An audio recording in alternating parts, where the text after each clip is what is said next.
morning, children.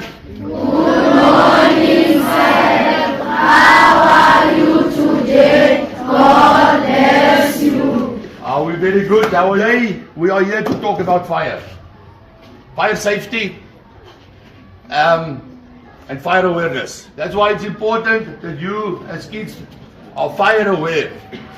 Being fire aware means that you guys must keep your eyes open and report if you see a fire that's going to happen.